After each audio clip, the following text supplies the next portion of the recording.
At some point, almost every beginner asks, why only 21 million? Why not just increase the supply if demand grows? Governments do it all the time.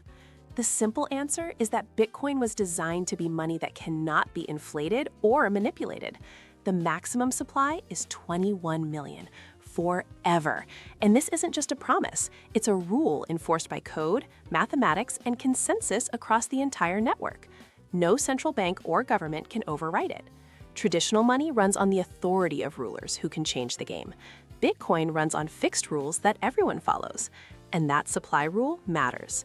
When a currency's supply can be increased at will, your purchasing power erodes. Your savings are diluted. History shows this pattern over and over. Overspend, create money to cover it, and trust collapses. Bitcoin launched in 2009, right after a financial crisis that reminded people how fragile money can be when the rules are discretionary.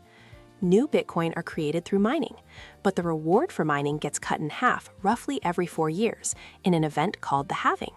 This creates a smooth, predictable curve where the total supply gradually approaches 21 million. No surprises. So why not just raise the cap? Because Bitcoin has no CEO. Changing that core rule would require global consensus from users choosing to devalue their own holdings, which is why it won't happen. Ultimately, the 21 million cap isn't about price speculation. It's about removing human discretion from money creation.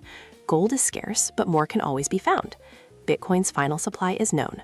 Prices will move, narratives will change, but the supply does not.